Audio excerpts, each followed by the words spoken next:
Welcome to Coruzant Technologies, home of the Digital Executive Podcast. Welcome to the Digital Executive. Today's guest is Pamika Horsaengchai. Pamika Horsaengchai's entry into the digital marketing domain was somewhat of a self-taught experience from where she started building her own franchise e-commerce business back in 2014, which contributed to her business experience and improved her knowledge about the online world. This experience was valuable in shaping her future career. Her professional path started to develop when she became part of the digital marketing agency in Thailand. It was here that she acquired profound experience and proficiency in analyzing data and optimizing it. Pamika started learning more about hunting specialized business solutions for specific companies and identifying which companies started to need more digital marketing solutions. At this time, she managed to develop excellent working relationships with many clients, such as many C-level executives. Sapiens was launched in 2021 and reflects Pamika's deep-seated values in ethics, sustainability, and innovation. Pamika aims to partner with businesses that share the same values and ethics, contributing her marketing expertise to help clients achieve their long-term business goals. Well, good afternoon, Pamika. Welcome to the show. Hi, Brian. Great to get on a podcast here this evening with you, Pamika. I know we're a couple hours different, you being in that great Silicon Valley area, San Francisco Bay. I really do appreciate guests coming from California. Again, great to have you. We're going to jump right into your first question, Pamika. You started your journey in digital marketing by building your own fashion e-commerce business in 2014. What were some of the biggest challenges you faced during its self-taught experience, and how did they shape your future career in digital marketing? So I started my own fashion e-commerce business in 2014, which is like really eye-opening experience for me because I was really young. I just finished my college and then I had a degree in fashion, creative direction for fashion. And I got very good connections when I was doing internship at major retailers. And that's why I have the courage to start my own fashion e-commerce business because back in the day, e-commerce is still pretty new. Amazon is still a baby. We don't have like a lot of players in the market yet. However, one of the biggest challenge was the learning curve of understanding digital marketing from scratch. So I had to really figure out everything from like SEO to social media marketing to email marketing, everything by myself. So there's a lot of like self-taught, watching a lot of YouTube videos, asking questions on the internet. There's a lot of like trial and errors. Also like the technical aspect of the e-commerce site. Because like back in the day, we don't have AI, we don't have no code builder. So you kind of have to build everything from scratch. And for you to just like optimizing the website, adding new features, or even changing some content, you kind of have to do it custom coded and everything takes time. So a lot of things it's a lot harder back in the day, but for sure, like right now it's so much easier now because of the technologies and everything. But these are some of the biggest hurdles that I've experienced when I was running my own fashion e-commerce. And also being a young entrepreneur, young business owner, there's a lot to learn, right? There's many things in the business, not just like fashion itself. There are operations, people, process. And then at such a young age, you don't have all the skills, especially finance as well. Like, looking after your cash flow and things like that. So no one taught me that. So I kind of have to learn from my mistakes. So yeah. Great. Thank you for sharing your story. And you're absolutely right. Starting out a business is hard enough. But back in the day when you didn't have a lot of the technology, because now you can just download that app and it will take care of everything. There's literally AI that will take care of 90% of those mundane tasks that you are doing in a small business or a startup. So I do appreciate that. I do appreciate the journey that you've had. So again, hats off to you on that. Pamika, the next question I have for you, if you could share your experiences and key learnings from your time at the digital marketing agency in Thailand, how did this role help you develop your proficiency in data analysis?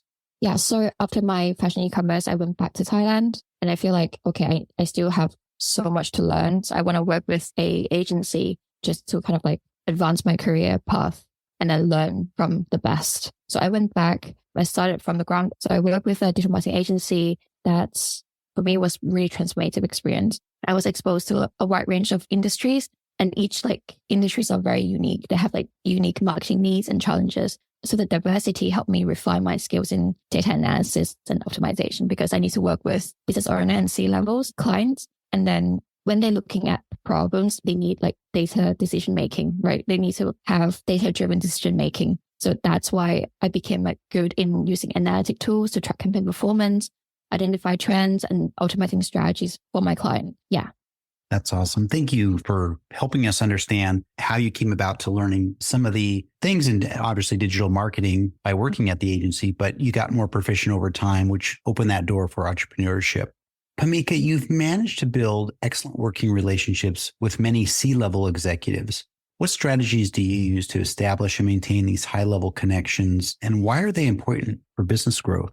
Yeah, so building and maintaining relationship with C-level executives require combinations of strategic thinking, trust building. That's like really the key, like trust building, and also effective communications. So one key strategy is to always like provide value for my clients. So I always ensure that like my interaction with the executives are always focused on the business goals. So every time when we have the meeting, I was just double checking with them, always checking in with them to see if the goals still aligned, if our strategy is still effective. And then I can tailor the services that we can provide to our executives to make sure that they're, at the end of the day, they're satisfied with it. They can see the results. And then also set the expectation. I think that's another key with working with C-levels, setting expectations that will lead to trust. And then also another important strategy is to be very proactive in communication with them. So always have to keep them informed about progress, the challenges, and also like all the initiatives will help building that relationship with the clients, especially the C-level. Thank you. Just to take away there, just to highlight, I think the number one thing, and you did talk about it, is trust. That's foundational. But then, of course, good communication and then setting those expectations. I think that's the kind of the secret sauce to the success. So I appreciate you highlighting that. And Pamika, last question of the evening here. Looking ahead, what are your long-term goals for Sapiens and your career? How do you plan to continue making a meaningful contribution to your clientele and the broader business community? So definitely my long-term goals for Sapiens is to expand our service offering. And then we're not trying to be different or anything like that. Because like digital marketing is such a broad industry, right? So we're trying to be better and then trying to be more tailored, like more boutique. I still want to keep that part for the business moving forward. However, as I mentioned before, I want to expand our service offering. So recently we just started out our new service called Project Management Consulting. It's perfect for the business owner or startup founder who just starting out and they're ready to scale, but they might not have the resources. So we can go in, help them establish a complete marketing division. And we can cover the people, processes, and system for them. And yeah, just really like become like the CMO, like internal CMO, but just to make sure that the business can sustain themselves moving forward. Because we want the clients to be able to sustain, like with their marketing divisions, right? We want them to be successful in that sense. We also in the progress of building an internal project management tool where we can use it with our clients to improve the onboarding process and communication with our clients. So it just really like optimizing like what we just mentioned before, like the communication aspect. And then within that platform, we also have a A/B testing feature where like instead of like our clients have to spend millions of dollars to do the A/B testing, they can run like a simulations on a platform first. So we can actually save their money and time.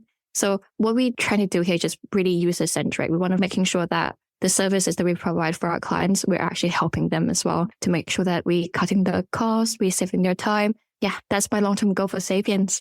And as for my career, I aspire to be a thought leader in the digital marketing space. I love sharing knowledge. I love sharing my insights. I feel like that's like my way of giving back. Yeah, just want to help like marketers and business owner navigate in such a complexity digital marketing landscape. That's awesome. Giving back, just helping others when you have a skill set or some knowledge that you can provide, knowing that it's going to help somebody be better off in life, be better at their career, that sort of thing. We're cut from the same cloth. I loved it. I've mentored dozens and dozens of people over my career, and it's the one thing that gives me true purpose in life. So I appreciate you bringing that up and highlighting it. I really, really do. Yeah, it's more like the act of service, really, that really fulfilled me. It gave me a sense of purpose of the things I do, not just like providing services, more like act of service. When you can actually help someone and you see the results or the value that you provide, and you can see the results, and then you can see that clients benefit from it. That act of service really like give me a sense of fulfillment. That's awesome. Really do appreciate that. I think that's what really makes the world go around these days. Yeah. So Thank you. So Pamika, it was such a pleasure having you on today, and I look forward to speaking with you real soon. Yeah, thank you so much for your time, Brian. Bye for now.